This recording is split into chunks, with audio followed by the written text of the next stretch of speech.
mean, how hard was it to get to that? Like how much did that take out of you? How, I mean, like you just said, the hotel stuff, I mean, you've got that weight on you and you still got to work out. You still got to get grades. You still got to, I mean, there's just so much on you and you found a way to get there. So I'm proud of you. I Like, appreciate that's that. I awesome. will say the notion that it is hard and the hardness of it is and was the problem, right? Whereas I could have, and it's a subtle little line, right? Like looking at it, because there was so many times where there's like, oh my God, my dad died. I'm like, my coach is on me. I don't know. These media interviews, I'm not saying the right things. Like it was so much, right? But all it took, because there was times at my BC career, especially my senior year, I remember I had gotten to lightness. I don't know the difference. It's a very subtle, like, it's like a little soft flip of like an angel on your shoulder that's like, and then you're like, I'm there. But you don't know you're there, but whatever. And I don't know what that little switch was, but somehow, so like my first game at BYU was my fifth year senior year. Matt's my backup. I had to beat out Matt Ryan. I beat him out. I'm starting. We go to BYU. They're good that year when we crush them.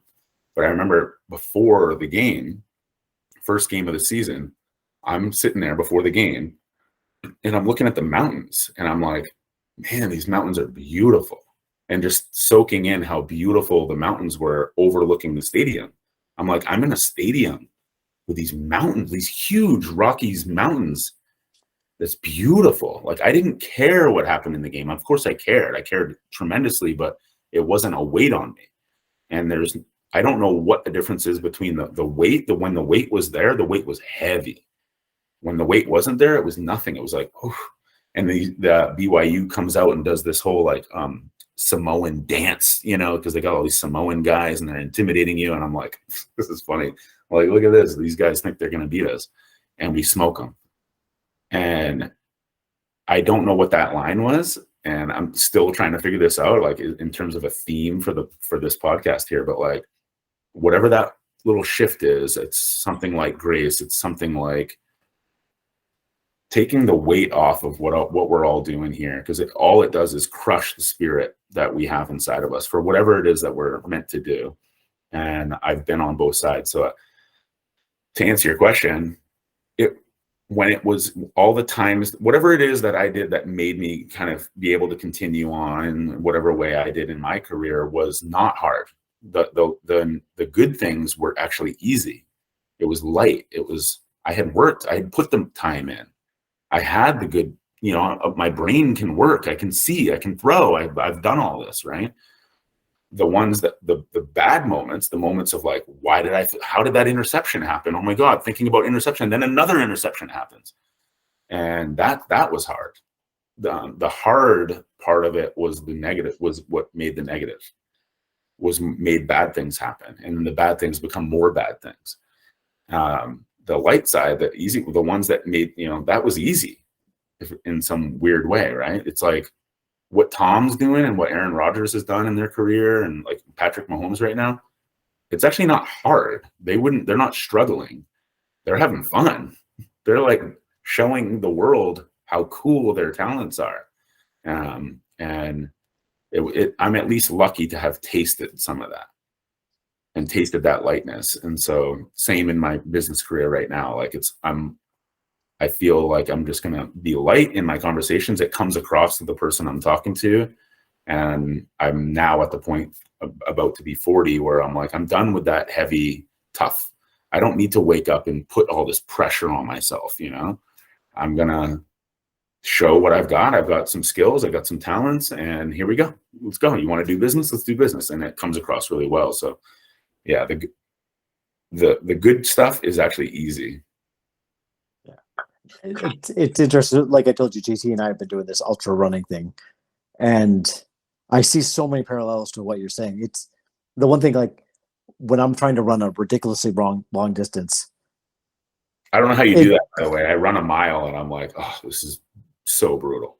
I still run a mile and think it's brutal. But JT and I both have run 90 now we're on a quest to get over 100 and beyond, but we both made it 90. But it doesn't. But like on one of those runs, it doesn't take much for that mindset to go the wrong way, Yeah. and then all of a sudden everything's spiraling out of control. Yeah. And all it takes is a little. It's interesting when you were saying like you're looking at the mountains. Like I run here in Maine, it's beautiful. There's nice places around. Like all it takes is like I appreciate this moment that I'm in, and everything can change the other way. Like and and trying to like recognize that that's a thing, and when things are going bad, I can turn it. I just need to turn the direction around. I just need a different perspective, and that's it's easier said than done. Yeah, and who's the you that is going to turn that around? So I remember, so I got into Canada, where now I'm older. I had 2 kids. I'm 30, and I'm like still playing. And I remember back to times where it's been light, and I remember back to times where it's been heavy. When it's light, it's good, right? And then all of a sudden, I'm super nervous before a game, and I'm like, no, don't be nervous. And then my mind starts being like, okay, no, don't. You can't be nervous. And I'm like, oh, but now I'm more nervous. And then you're all of a sudden you're fighting against yourself. So what is it, right? And so that's why I think it is a peeling back of. So like I can imagine with long distance running, for me it has to do with my knees, and I just don't like it. I'd rather sprint. I'll do sprints and stuff. But long distance running, within a mile, my brain's already like, oh, this fucking sucks. I don't want to do this anymore. And then it's just going to go bad. But who is it? What is it that, because you're talking to yourself, and the talking to yourself's making it go worse. What is it? So it's something other than the talking mind that has to sort of come up. But I think it's a peeling away of the thoughts and the talk, or at least ignoring it. Like monkey mind. I like thinking about monkey mind, which is like a Zen theme, is that there's this monkey mind. It acts like a monkey. It's talking, it's doing its thing, and it wants to do it, whatever, it's doing its thing. And you can kind of witness that and just ignore it. And whatever that witnessing is that can ignore it is who you are. That is what you are. And that thing can run for 28 miles. It can run, it can keep going, but it's the talking mind, it's the monkey mind that can bring it down. Yeah, it's such an interesting world to try to explore that. Yeah, I don't have the answer, but I know I've experienced both sides of it, but I definitely don't have the answer. Once again, the craziness that we're trying. There's something about being comfortable with being uncomfortable. Mm-hmm. Like going through that, like that. My first mile, no matter how many times I've run it, sucks. And sometimes it sucks for 10 miles, and sometimes it sucks for 20, and sometimes it feels great. You never know what's going to happen, but mentally, at least I've learned that if I just stick with it, the wave's going to come back. It's going to come around and go. There's going to be the other side to this. And I think with life, it's taught me a lot about life too. Like things are going, we're in a bad spot right now.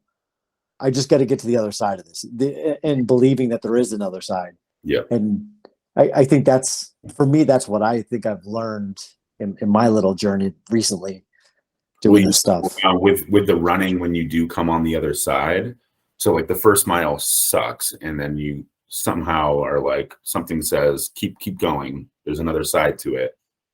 Is there something on that other side that you've experienced? I would assume so, but that is it's even more peaceful than before you even started running. It's like I can imagine.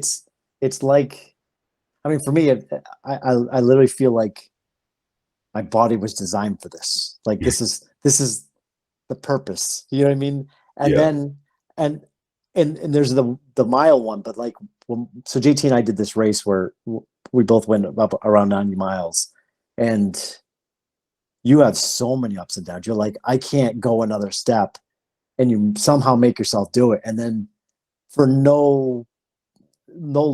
there's no logic behind it that you should be able to feel good 20 minutes later, and you're running as free and as comfortable as if you just, it doesn't make sense, but it's there. And we're constantly asking each other, JT, I think, said, I haven't found I haven't found the upper limits at all. Like I have every time I hit what I think is the upper limit, I find I'm not even close to the limit. What is Right. the limit? And it's kind of a cool thing to do, like do the what an impossible thing. It's because it is limitless. Whatever Yeah. we're talking about, whatever this is limitless. And we're just little windows into it, and it's only the self-talk that really limits it, right?